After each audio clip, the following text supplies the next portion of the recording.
Hey guys, it's Amber here. I know it's been a while. It's been about 2 months, and I apologize. I've got a little bit of some kind of stuff going on with allergies, but I really wanted to hop on here and do an update. I have tried to do updates in the last couple of months and just something was always either wrong with the video or I started it and didn't finish it and got sidetracked. And so I just decided I would go ahead and do one update video now to kind of briefly try and catch you up on how things have been the last 2 months. So as I stated in my last video, we were told about the priming protocol and we decided to go forward with that. We did estrogen priming for 1 week and then we did the omnitrope priming for a week. We would have done it for the 2 straight weeks back to back, but then my cycle was delayed because of one of the drugs, and so we just felt it was best to stop the omnitrope and pick it back up as we got closer to the trigger for the following cycle. So on September 13th, we had our retrieval. I had done the priming protocol, stopped, allowed myself to have my cycle, and then we picked the omnitrope back up. I think it was like on cycle day 7 or 8, I think, because I only had about a week left of it, and we were able to get it most of the way. I guess it's most effective if you take it right before trigger, and so I had been able to get it to, I think it was like the day before re-triggered or 2 days before re-triggered, I was taking it. The omnitrope was not fun. I had more sensitivity and bruising at the injection site. I also just had a lot more intense nausea. It felt like what I imagine morning sickness feels like. And it would just kind of hang out throughout the day. I did not like taking the omnitrope because of this, just the way it impacted my body, but it was fine. I hung in there and made it work. So we had our retrieval, our egg retrieval, on Friday the 13th in September, and it was fine. I mean, I'll do a follow-up video later on kind of explaining more of the details about this and some of the things that happened in the interim with that. But basically, they wanted me to trigger early on a certain day, and that's what happened the first retrieval, and as a result, a lot of my eggs weren't matured. So we ended up saying, no, we're not going to trigger today, and we told them we would give it 2 more days. The extra 2 days actually did kind of help. So we had the retrieval Friday the 13th. They were able to retrieve 11 eggs, and I will say that that retrieval was much harder on my body physically. I was very sore afterwards. Just had a lot of cramping. I really didn't do much. I just felt kind of crappy the whole day. Thankfully, we did not decide to travel that same day and come home like we did the time before, because I don't think I could have hung in there for that one like I did the first one. The first one was pretty mild. The second one was tough. But the difference with the second one also being more of the eggs were mature, they were larger, and I had quite a few on my left ovary that they could not get to because my left ovary is so high. So they ended up having to puncture through my abdomen like 3 different times to get all of the eggs out of my left ovary. So I think that might have been why it was just harder on me physically, and I needed more pain medication when they were bringing me out of the anesthesia. But like I said, we had 11 eggs retrieved, so we were good with that number. We were happy with it. The next morning, we were traveling, and so we were up early at the airport to head back home here. And when we had just come through TSA, we got the call from embryology at CNY saying that out of those 11 eggs, 8 of them were able to be fertilized. So that was fantastic compared to the first attempt where we had 12 and only got 4 to fertilize. So we were both just ecstatic about that. I was jumping up and down outside of TSA, looking like a crazy person probably. But yeah, so we felt so much more hopeful about that. Then we got our day 3 update on Monday, and out of those 8 embryos, 7 of them were still growing and were doing well. So that was great. Then we got our day 5 update, and day 5 is normally when they would try to biopsy them and freeze them. However, our embryos were not far enough along developmentally yet to where they could biopsy them, so they gave them another day. On day 6, we got a call saying that they had been able to biopsy and freeze 4 embryos.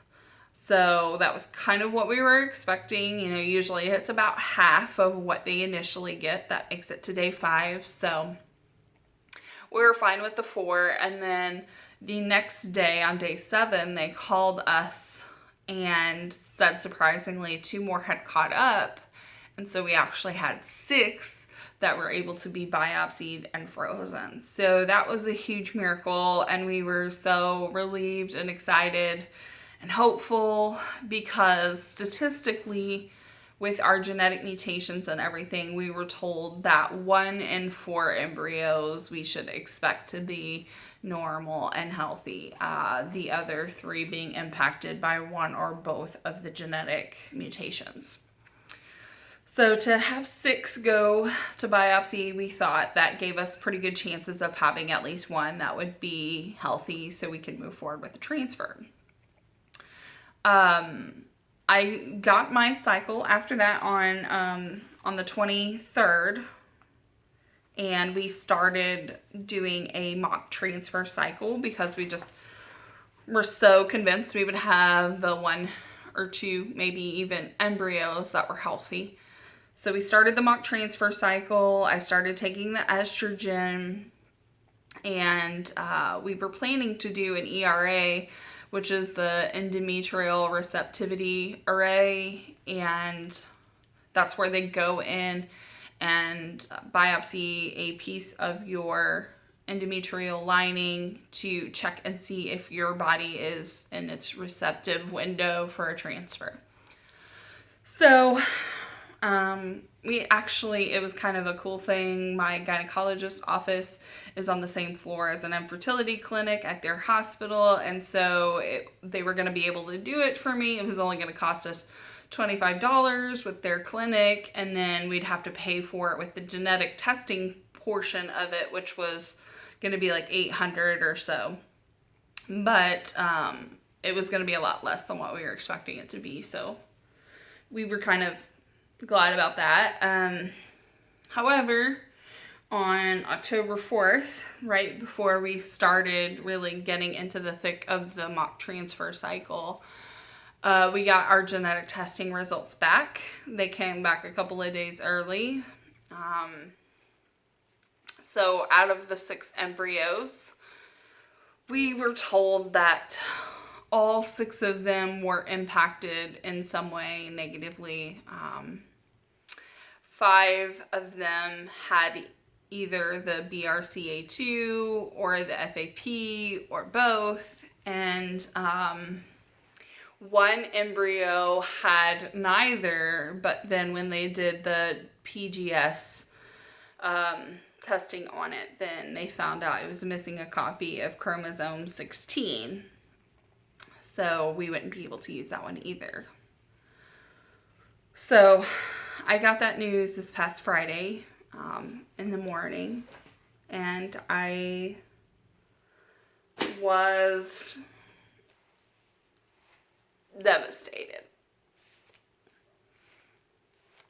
I was not expecting that. I felt kind of like, I guess on some level, I was expecting it, I knew it was a possibility, but I really was hopeful that we would have at least one. That's why I started moving forward with the transfer. I just was really taking it on faith that we would have one beautiful, healthy embryo at least, and we got none.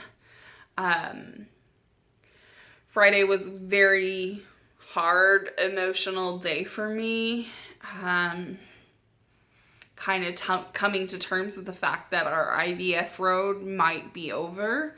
And at this point, it's kind of looking like it will be, because we were kind of assessing our finances, and we just aren't sure that we have the finances to do more, especially for the genetic testing portion of it, because we've used all 8 of our slots that we had paid for with the genetic testing. And so at this point, every additional embryo we send over is like $600 or something. I can't remember, $500 or $600 per embryo. So if, let's say, we ended up with another 6 again, that's gonna be a lot of money. So yeah, it's just, right now where I'm at is trying to come to terms with the fact that we most likely may not end up with a biological child. And we've spent all of this money and put all of these drugs inside of my body. And we've just spent a lot of money. And to be at this point and have nothing to show for it, it's so frustrating. It's so frustrating. And there's a lot of frustrations that we have with the way that CNY kind of handled some things through this. I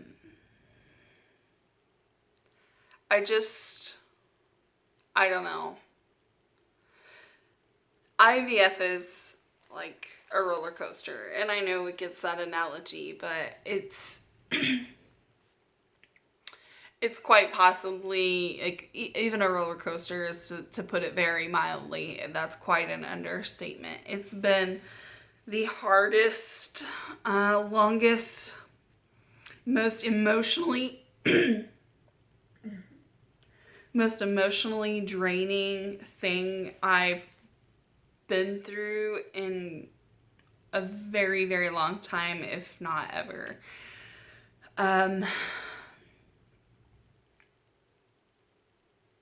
Honestly, I wish I could be more open with you guys about how I'm feeling and how I'm processing this, but I really don't have a lot of words for it. It still stings. It's still hard for me to wrap my brain around. It seems like a bad dream that we'll wake up from, but it's not. It's just, this is not how I thought my life would go, like, on any level. It's so,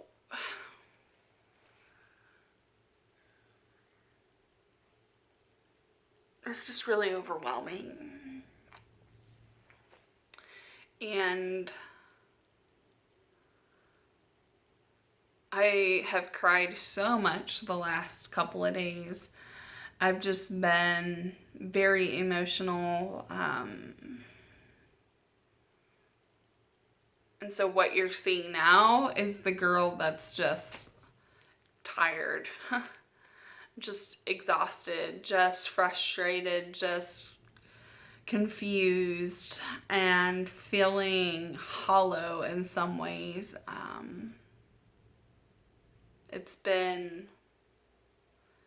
This has not been anything like I ever anticipated. It's not been. It's been rough. You know, I don't want to babble in this video, but if you're getting ready to go through your IVF for the first time, I wish you luck. I wish you so much luck. I want to tell you that no matter how many blogs you've read, YouTube videos you've watched, articles you've read, Pinterest crap you found, like, nothing really truly prepares you for IVF. Unless you're one of those special IVF unicorns that goes through it the first time and everything's smooth and you get your miracle baby and it's just like this magical fairy tale. Then if you're one of those people, that is fantastic for you, and I'm glad that you don't have to walk and see the ugly side of IVF, but just know that you're in a minority group, and you should feel very, very, very blessed that you had such a smooth IVF story, because a lot of us do not. And so I hope when you get that little baby in your arms that you really appreciate it, because some of us will never be there, may never be there.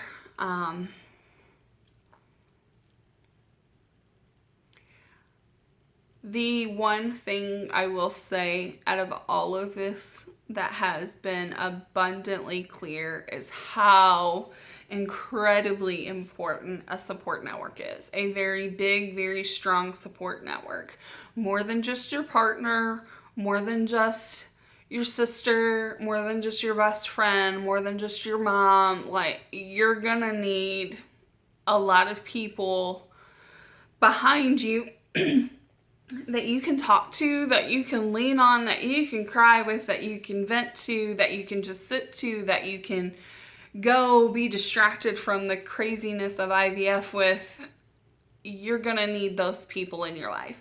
So what you should be doing now before you start all this IVF craziness, and you won't have time for those things as much, trust me, is you need to be investing in those relationships and making them as strong as you possibly can, so that way they will hold up when you're going through this crazy effed up situation called IVF.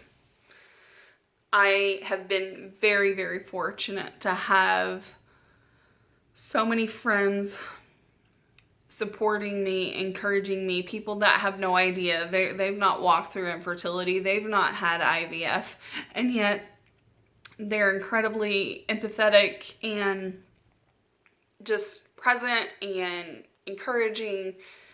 I mean, family members, people at my church, people online.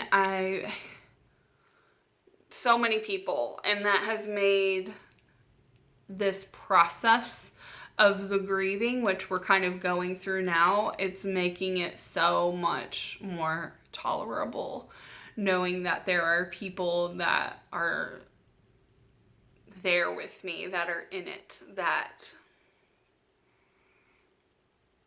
are willing to get in the muck and grieve with you. So I'll kind of end this here and try and do couple more videos later to really get more into the nitty-gritty, because I feel like this video is long enough.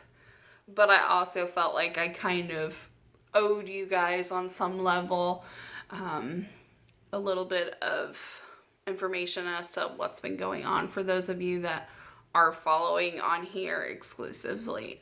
If you have an Instagram, please come over there, pop over, say hi. I do post there quite a bit more frequently, like I've said before. I also have started posting a lot more and even different stuff than I post on Instagram to our Facebook page. Both of those can be found at infertilityandbeyond.com.